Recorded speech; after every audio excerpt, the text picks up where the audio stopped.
Bismillahirrahmanirrahim. Assalamu alaikum. I am Yusuf Rahman. How are you, dear friends? Hopefully you are fine.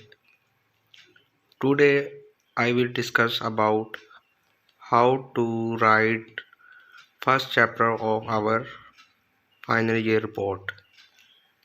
In previous video, I telling you about how to write abbreviation in our final year report. For starting the video, I request to all friends and my brother, please subscribe my channel, like, share and comments. Today I will discuss about how to write first chapter of introduction in our final year report. Friends, please watch complete video. In today's video, I will discuss about how to write complete introduction chapter in our final year report. Dear friends, अपने project के introduction से पहले हम overall technology का जिक्र करते हैं। जैसे कि मेरा जो प्रोजेक्ट है वो है home automation system by using GSM and Bluetooth technology. Introduction लिखने का ये तरीका होता है कि पहले हम ओवरऑल और जो जदीद टेक्नोलॉजी का इस्तेमाल हो रहा है उसके बारे में बताते हैं। जैसा कि मैंने लिखा हुआ है यहाँ पे, with the passage of time, innovation in technology is growing day by day. Latest technology make human life very easy and comfortable. To see the latest technology, we make this home automation system. Today we are living in 21st century where automation play an important role. Dear friends, इस तरह आपने अपने project के introduction से पहले overall technology का जिक्र करना है, फिर अपने प्रोजेक्ट की नोयत की तरफ आना है कि हमारा प्रोजेक्ट क्या है, इसमें क्या होगा।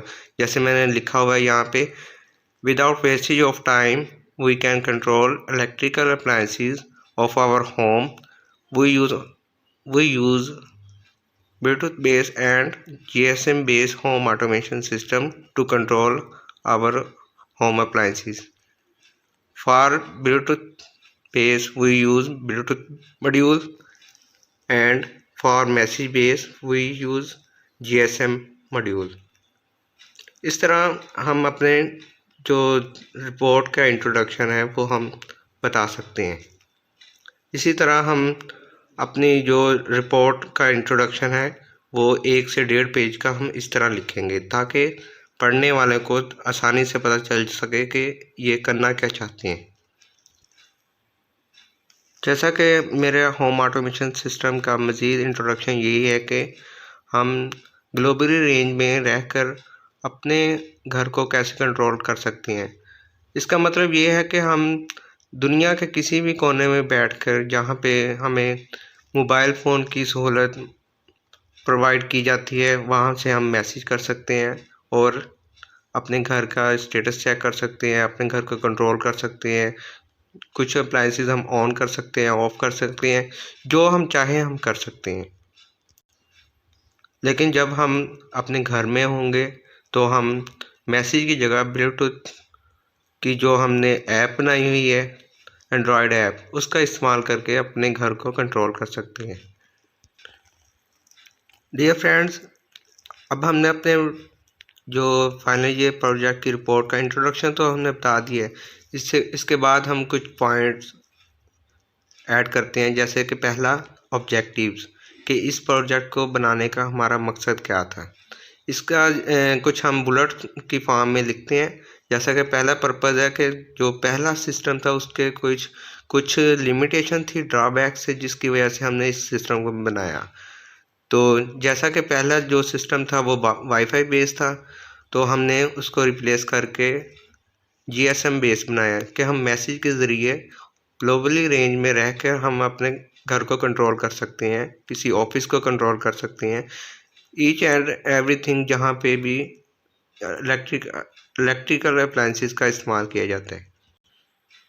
तीसरी लिमिटेशन ये थी कि ऑब्जेक्टिव ये है कि पहले जो रिमोट कंट्रोल सिस्टम था उसको हमने ब्लूटूथ बेस कर दिए। इंट्रोडक्शन के चैप्टर में जो दूसरा पॉइंट इंक्लूड किया जाता है वो ये होता है कि इश्यूज इन एग्जिस्टिंग सिस्टम, कि जो पहले सिस्टम बन चुका है उसमें कौन कौन से इशू थे, कौन कौन से मसाइल का सामना करना पड़ता था। इसी तरह आपने अपने सिस्टम के बारे में बताना है कि किन मसाइल को देखकर हमने ये सिस्टम बनाया है। जैसे कि मेरे इस सिस्टम का इशू ये था कि पहला जो सिस्टम था वो मैनुअल बेस्ड था, दूसरे नंबर पे हमें फिज़िकल एफर्ट करनी पड़ती थी, और तीसरे नंबर पे ये था कि लोकल बेस्ड था क्योंकि हम उसको रिमोट के ज़रिए ही कंट्रोल कर सकते थे। चौथा ये है कि हैंडीकैप पीपल के लिए मुश्किल होता था, यानी कि जो मज़दूर लोग हैं उनके लिए बहुत मुश्किल होता था कि जैसा कि बाहर कोई आ जाए और उनको उठकर जाना पड़ता था दरवाज़ा खोलने के लिए। नेक्स्ट पॉइंट जो हम ऐड करते हैं वो होता है कि स्कोप ऑफ द सिस्टम, कि हमारा ये जो प्रोजेक्ट है कहाँ कहाँ इस्तेमाल हो सकते हैं। इसको हम अपने घर में इस्तेमाल कर सकते हैं, ऑफिस में इस्तेमाल कर सकते हैं, each and everywhere electrical appliances use, मतलब जहाँ पे भी इलेक्ट्रिकल अप्लायंसेस यूज़ हो सकती हैं वहाँ पे हम इस सिस्टम का इस्तेमाल कर सकते हैं। नेक्स्ट जो पॉइंट होता है उसमें हमने बताना होता है प्रॉब्लम स्टेटमेंट, कि ये जो हमारा हम बना रहे हैं प्रोजेक्ट ये कौन कौन सी हमारी मसाइल हल कर सकते हैं। जैसे कि ये हमारा टाइम बचा सकता है क्योंकि हमें फिज़िकल एफर्ट करने की ज़रूरत नहीं पड़ती। दूसरा ये प्रॉब्लम हमारा सॉल्व करता है कि इसकी रेंज ग्लोबली है। तीसरा ये है कि हमने हार्डवेयर के बारे में मुकम्मल तौर पर नॉलेज रखा है जो कि हमने इस सिस्टम में यूज़ किया है। इसी तरह जो आप प्रोजेक्ट बनाएंगे आपको उसकी प्रॉब्लम स्टेटमेंट का पता होगा, ऐसे ही आपने ये पॉइंट ऐड करना है। नेक्स्ट पॉइंट जो है वो है प्रपोज सॉल्यूशन या मेथडोलॉजी फॉर प्रॉब्लम। इसमें हमने एक सर्किट डायग्राम बनाकर वजाहत की है कि हम मोबाइल को ब्लूटूथ कंट्रोलर के ज़रिए अटैच करेंगे और ब्लूटूथ जो कंट्रोलर है वो आगे बताएगा कि कौन सी कमांड किस अप्लायंसेस को देनी है।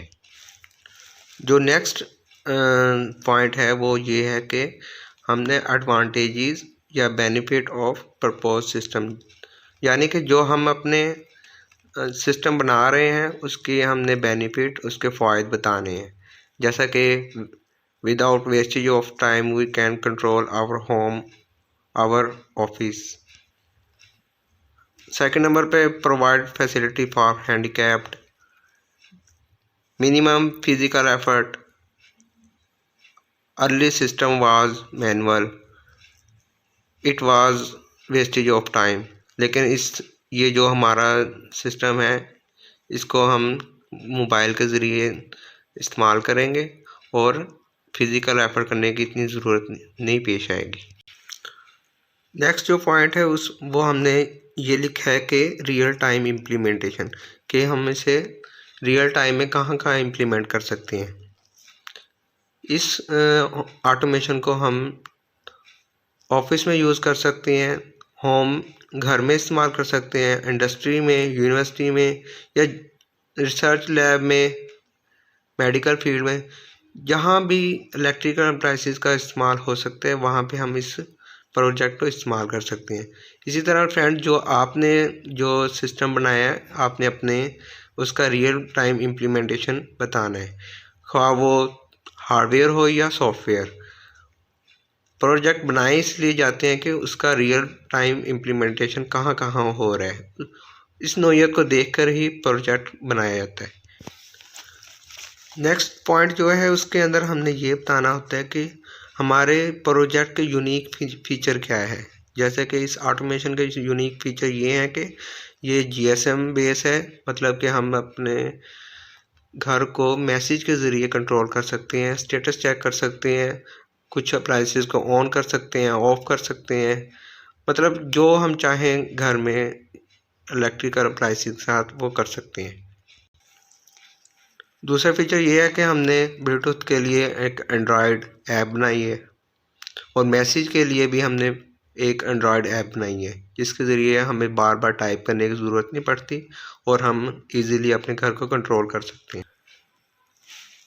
डियर फ्रेंड, ये कुछ 9 पॉइंट थे जो कि हमारे इंट्रोडक्शन के चैप्टर के लिए नेसेसरी होते हैं, क्योंकि जब हम इंट्रोडक्शन का चैप्टर लिखते हैं तो हम उसमें ओवरऑल जो हमारे प्रोजेक्ट का काम होता है वो बता रहे होते हैं। उम्मीद करता हूँ कि आज की वीडियो आपको बहुत अच्छी लगी होगी। अगर अच्छी लगी हो तो प्लीज़ मेरे चैनल को सब्सक्राइब करें, लाइक करें, शेयर करें। और नेक्स्ट वीडियो में आपको बताऊंगा कि हम सेकंड चैप्टर कौन सा ऐड कर सकते हैं और सेकंड चैप्टर हार्डवेयर के रिलेटेड होगा। अगर कोई सॉफ्टवेयर पे काम कर रहा है, किसी वेब एप्लीकेशन पे काम कर रहा है या फिर, तो उनका सॉफ्टवेयर के से रिलेटेड होगा। Thank you. अल्लाह हाफिज़। दुआ में याद रखिए।